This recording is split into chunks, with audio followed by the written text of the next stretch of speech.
Alexandra, welcome to She Said, She Said. Thank you so much. I'm so excited to be here. Well, I'm delighted to have you. And as you know, this conversation is part of our continuing She Said, She Said podcast, the Southern Sea Collaboration Series. And so it's really fun to welcome you here and have a chance to reconnect after the summit. So thanks for being here today. Well, I'm honored. Thank you so much for having me. Well, I'm excited to talk to you about all the amazing things that are happening at Dillard's. Dillard's, as you and I were talking about before I hit the record button, is near and dear to my heart. It was my home department store in Abilene, Texas, many, many years ago. So for those who are listening who might not be as familiar with Dillard's, tell us a little bit about the history of the company and store. Sure. So Dillard's was founded in 1938 by my grandfather in a small town of Nashville, Arkansas, which happens to be where my grandmother was from. From there, he opened numerous stores throughout Texas and Arkansas and Oklahoma, and just kind of continued to expand and grow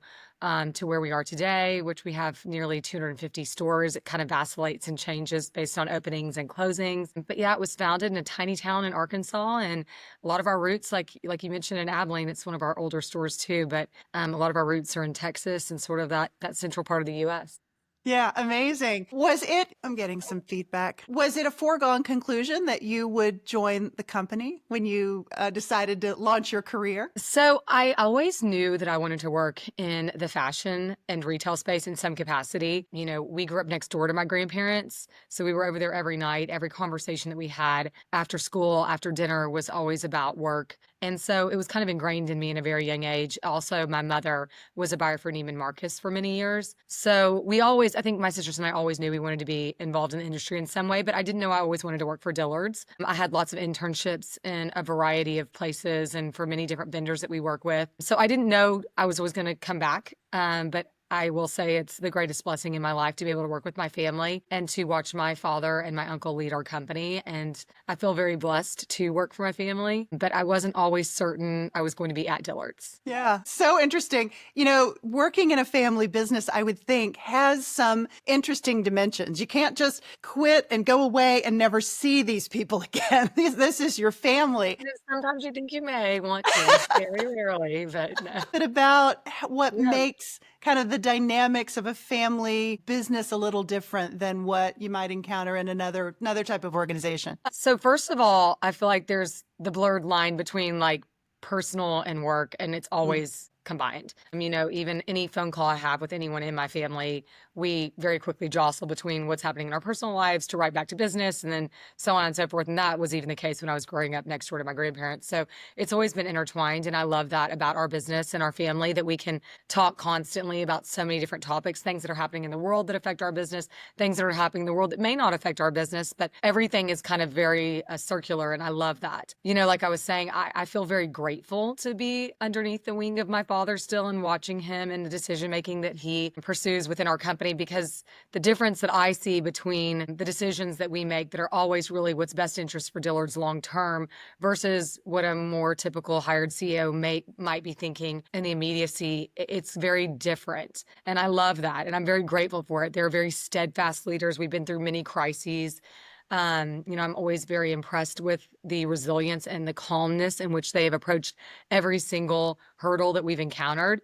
I think that keeps the rest of us calm and the rest of us focused on finding the solutions and never throwing our hands up or having a meltdown. Like there's just constantly roadblocks that come up. And I feel like that's really the only way you can get that kind of leadership is from somebody who's looking to the future for many generations to come in the decision making. And that makes me very happy and grateful. And I feel like the luckiest person in the world to be able to see that leadership so close hand. Yeah, I love that. I absolutely love that. You know, it occurs to me too that with a business that's been around for such a long time, it can be challenging to innovate within the sort of cultural confines that kind of grow up. And yet there's so much volatility happening in the retail space right now.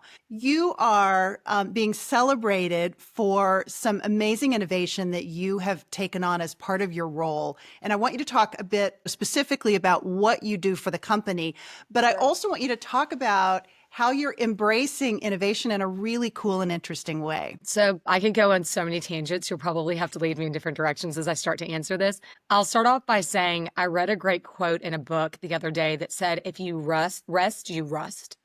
And I Love really that. think that was a great quote because I believe that wholeheartedly, that you have to keep moving all the time. And in our industry, parameters change constantly.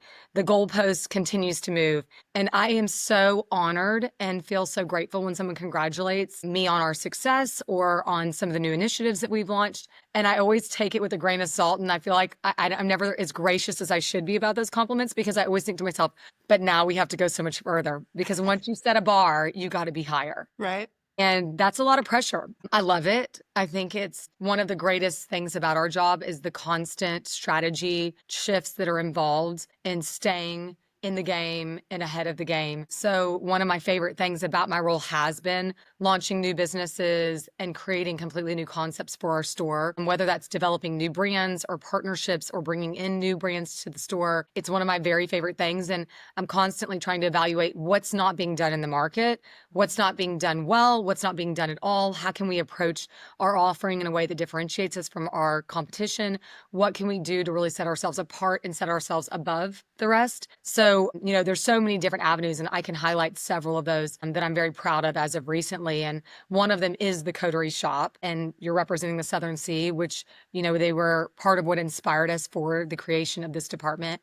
The Coterie Shop is a conglomerate of many smaller designers that either have never wholesaled their line whatsoever or have never worked with a major department store within the wholesale landscape. And we looked all over the country, all over the world, in fact, because many of our designers are international, trying to find really interesting design talent and saying who is doing something really fresh, really exciting, and really new that maybe everyone hasn't heard of yet. They're more on the up and coming. They're small but mighty. They've got great ideas, but they don't kind of know how to operate under this bigger landscape. And we decided to kind of recruit these brands to work with us and have put them in what I kind of think of as an incubation room where we nurture them. We watch them very closely. Our teams are very involved in trying to make sure that we're doing things delicately with them, helping advise them when they need help with advice, even if it's sourcing help, whatever that might be. We're really helping to grow and nurture their businesses so that we can expand within our stores and even their own presence in their own space. So that has been a department I'm very excited about.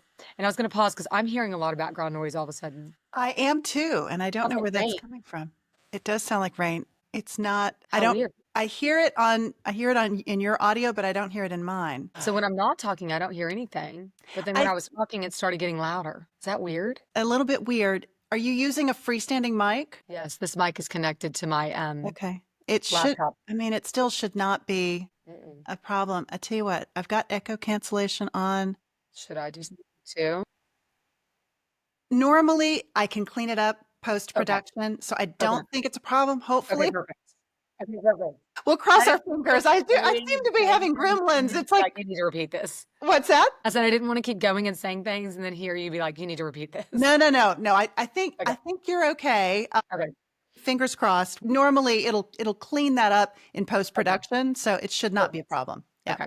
So we talked a little bit about the Coterie Shop, which I love. And we have 6 designers right now that are contributing to that shop. Morgan from Vuru, who we all love. We have Molly from Crosby by Molly Birch. She's based here in Atlanta, which is where I live. And we also have Abby Glass, who's based in Atlanta. And we have Famon, which I love. That is a Haitian designer who is actually living in Istanbul. Yeah, she's been on the podcast too. Oh, So several of those amazing designers, I mean, those Sophia's fabulous women have been, energy. yes, they're It's amazing.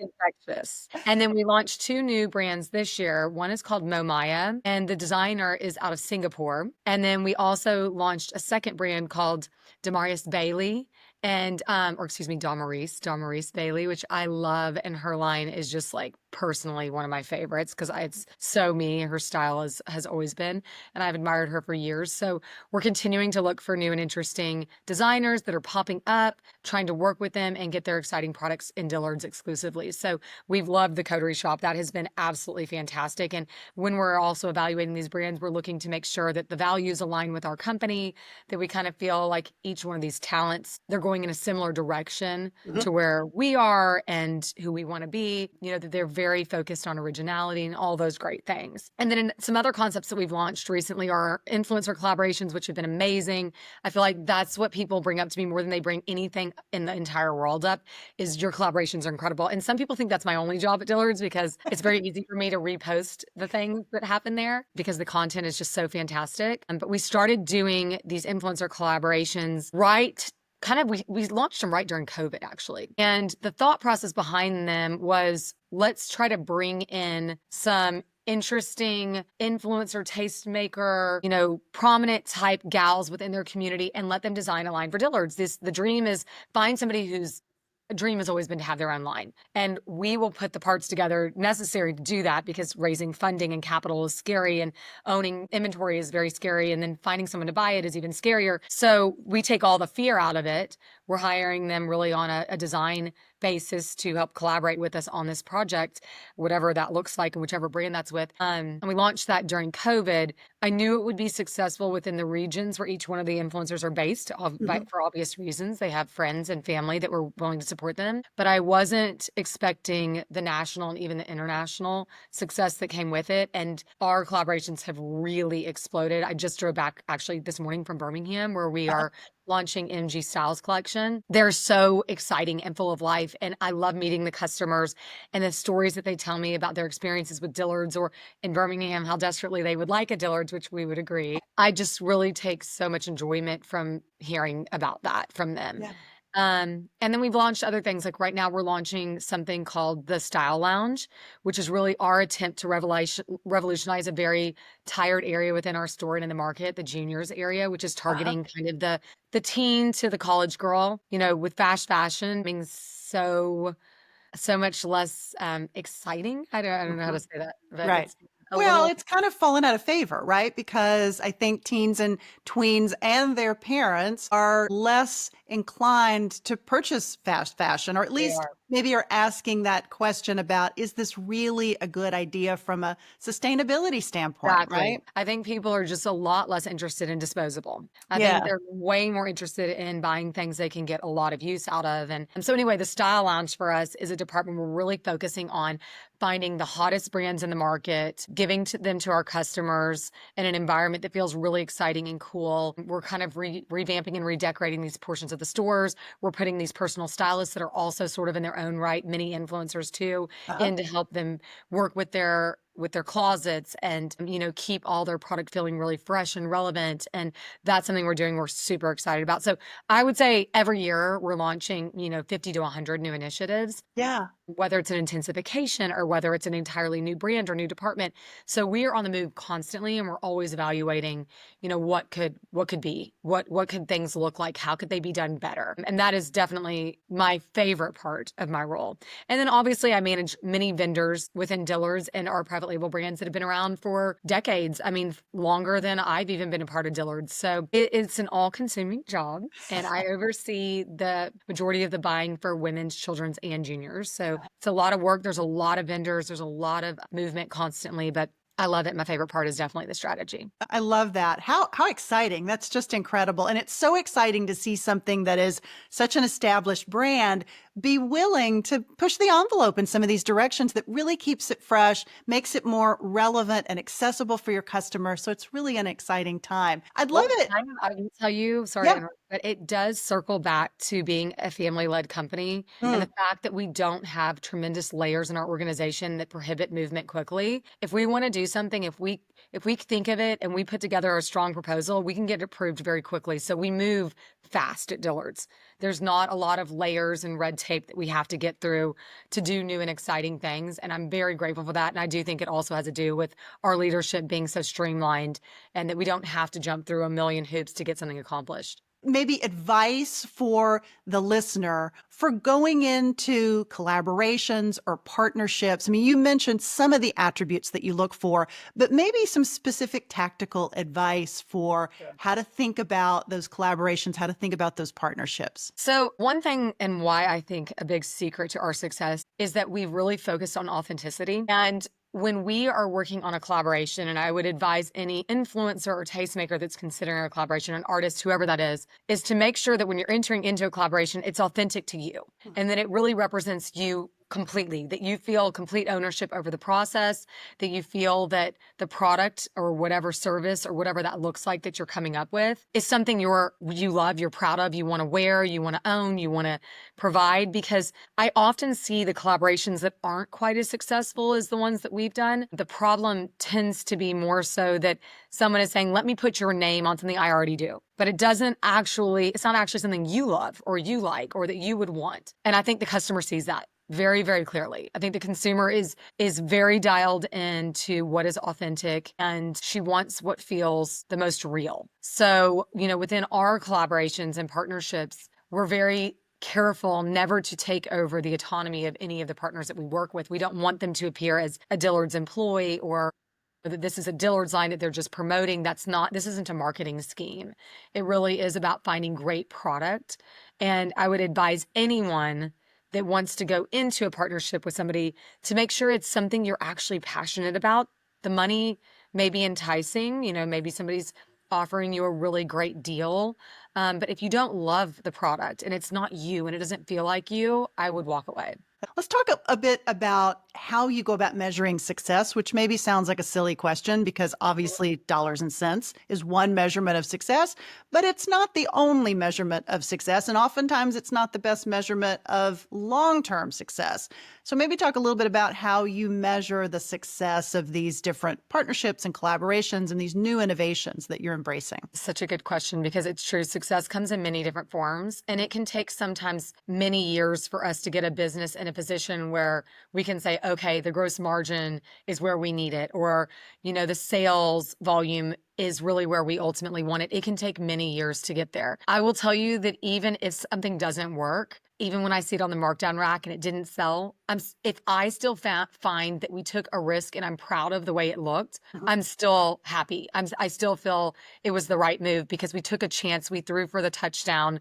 We didn't play defense. And if I look at that product, even if it didn't resonate with people, I say we did the right thing though, because we tried something new. And if you don't try to score, you're never going to. Like the defense doesn't win the game. You can only be so conservative and so careful and so spot on with the inventory you're selecting. If you don't try new things, you'll never win. So for me, success is measured by the pride I take in the product at the end of the day. If I think, we did the right thing, sometimes we're ahead of ourselves. Sometimes we have to stick with it a little longer and we're a little quick to the game. But to me, I always want to make sure, did it check the boxes? Did we try something new? Do we think there was a customer in mind for this product that we were pursuing or this category or this strategy? Was there a real customer there? We look back and say, what could we have done differently? Is there something did the customer just not know we had it? Because sometimes that happens. With as big as our store is, sometimes people just don't see the product. How could we do a better job exposing her to that? How can we find a way to get people talking about what's in Dillard's and what we have and the great selections that we offer? So to me, success is, am I proud of what we did and what we tried? Or do I think there was a solid target audience behind this? Are there changes that I can make to try it again and make sure that it comes out more successful the next time? And continuing to kind of challenge the norm and say, if it was something I really felt, an opening, I'm still prideful of that and I still find it to be successful. Now, of course, the greatest success comes from when you try something new and it seems really scary and it takes off. And then the feeling that everyone on my team gets from that, our buyers, our design team, is immeasurable. Because all that hard work, all that risk, all that worry, when it pays off, it's the greatest relief imaginable. I love that. Absolutely love that. I'm curious about, because there's been, such a transition from in-store shopping to online shopping, but still certain generational elements. Certain generations really like to be in the store. Maybe talk about how do you get the balance right, and also how you you can provide maybe a digital presence to some of these in-person experiences that you're creating. You're doing these interesting pop-ups, and there's sort of a party element that's involved in that, which is really cool. But how do you kind of bridge that gap and create that balance between in-person and digital? So the first thing I'll say is Dillard's is unique as a department store and a retailer in that we are highly focused on brick and mortar. It is really where we start. The internet, our website has been an incredible growth vehicle for us. And I think it really allows an omni-channel experience for our consumer where she can choose to shop us however it works for her. I mean, even myself, I work out of a store most days. I still may shop online in my bed at night. And I may choose to have it shipped to my house, or I may choose to pick it up in the store. But the humans today expect a tremendous amount of flexibility in their shopping experience. And I think that we, by focusing on our stores as much as we do, have been able to really capitalize on that. And whereas many of our peers have backed away from the brick and mortar experience, everything's about reinforcement to me. So if you start off in a store and you see something you really like, and then you read about, so for example, in the Coterie Shop, each brand has what we call a plinth that describes the designer and who she is and what the background is. It piques interest. And sometimes you may not pick something up the first day you see it. So you're like in curiosity mode. Okay, that's really interesting. I saw this really cool thing in Dillard's. Then I was online and I got an email blast for it. Or I saw it on Dillard's Instagram, or I saw it on influencers Instagram, or even the brands. And I'm like, oh, wow, that's really interesting. I'm going to pay more attention. And then the third time, maybe they make a purchase. Maybe they go for it. But to me, the reinforcement that exists between the experience of being both in person and digital, it's just really where it's at. I mean, that got constant reinforcement. And within Dillard's, having the brick and mortar experience and being exposed in so many markets like Abilene, where you're from, or smaller towns, some of those stores are our best in the country. And I think it's because, people want to touch and feel. They want to try it on. You can look online and think what a fabrication is going to be, or think how a fit is going to work for you, but you really don't until you bring that product into your home and try it on. I think there's a tremendous amount of people that really value the in-person experience of being able to touch, feel, explore, see, try it on, get a sense of what you like and don't like, so that their shopping online becomes more precise, and nobody likes dealing with returns. I mean, we don't as a retailer, I don't as a customer. It's a headache. So I really feel that the in-person experience is where it starts best, and then it gets reinforced throughout the experience of being digital. And, it's a partnership. It's a partnership that works in tandem. And we see this all the time. Customers, even yesterday when I was in Birmingham for this great new influencer launch, they were like texting me the whole time, like, oh, I forgot to get this. Can I come back and get that? I'm going to buy this online. I can't wait for this to launch. I have girlfriends texting me from California saying, tell me what I should buy, like what's going to fit me and my body type. And they're seeing that because they're seeing the social media presence of the event that happened that was very exciting. They're seeing the imagery that the influencer has put out. They're seeing us post things on our Instagram accounts, and it's all very cyclical. And so I think that experience is just one of the best parts about our company, that we really stand behind the product in our stores and reinforce it online. Additionally, we have products that are only available in stores, and we have products that are only available online. So, it really kind of continues to pique your interest to say, what does Dillard's have in my local store? Or maybe I'm going on vacation. I'm going to be in the Panhandle, and I'm going to in the Florida Panhandle. I'm going to go check out the stores there to see if there's something new and exciting. It keeps people kind of coming back and wanting to know what's next. Yeah, I love that. What's been the response from some of the brands and the individuals like Morgan and Molly and Sophia, who you've worked with directly? What's been their response and sort of the impact on their business more broadly? Because I think it's important to note that, they still have their separate business, right? This is a We don't want to take away collaboration. from that. Yeah. I would say that it kind of goes back to any vendor I work with. There's always the fear of taking away business from something else, Right. whether that's your own D2C business or whether that's another retailer you work with. And in my entire history of working at Dillard's, I have never seen the expansion of being in the right accounts be a detriment. Certainly, if you've got an account that's going to be discounting your merchandise or not presenting it well, I would steer away from that. But the additive growth and exposure points only helps the brand. Buru, for example, is not available to shop in any store in the United States unless you happen to be in one of Morgan's pop-ups. There's not really a permanent presence anywhere else. And I think there are a lot of people that want to see what that product is. So if Well, anything, I think and especially in her case, it's because so the incredible. fabrics and the It's textiles so are special. absolutely gorgeous, and it's hard to get an appreciation for those online. Totally. And so I think we are just reinforcing their message and exposing people to the brand. We don't buy every single piece in all of these girls' collections. So, we're exposing our customer base to their brand, and and we would encourage for them to go on that brand's website and explore and shop too. For us, it's just adding exposure, getting people excited. And our consumer at Dillard's is extremely product centric, meaning she's less brand loyal than you would think. Hmm. And she really responds to great products. So she will try new brands. Whereas other places, the consumer has to really know the brand before she's going to test it. Ours does not.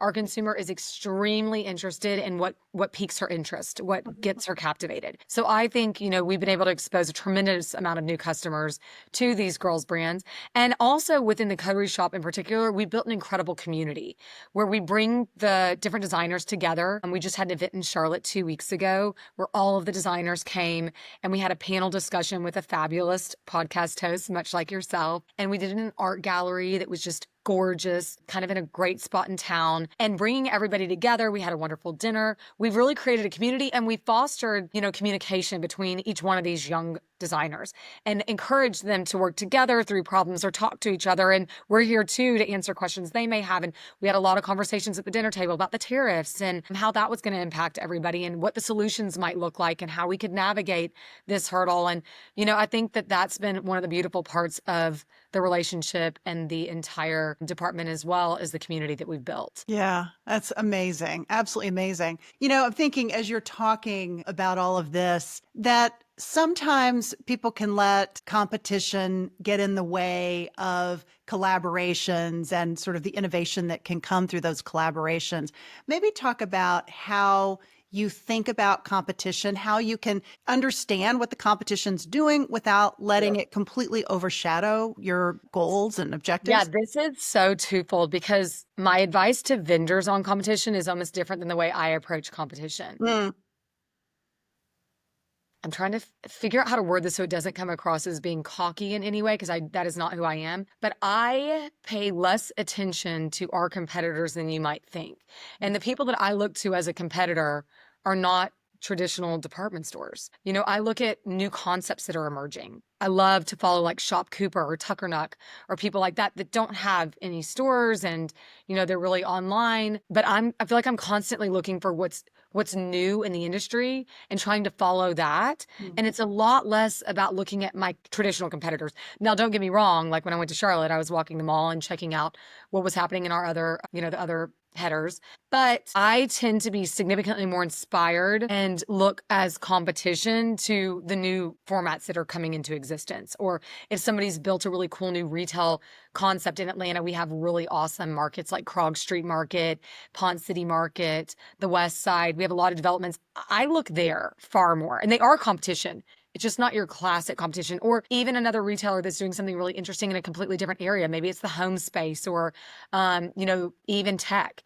I get more inspired by thinking about their strategy. What are they thinking? What are they trying to do? What are they doing that's different? And that's where I get most inspired. And then I would say when it comes to brands, competition is the greatest form of flattery. It challenges us to stay forward thinking, and that's a good thing. Because when you sit still, like I said earlier, you rust when you rust, people can catch up quickly. So you have to keep moving and evolving.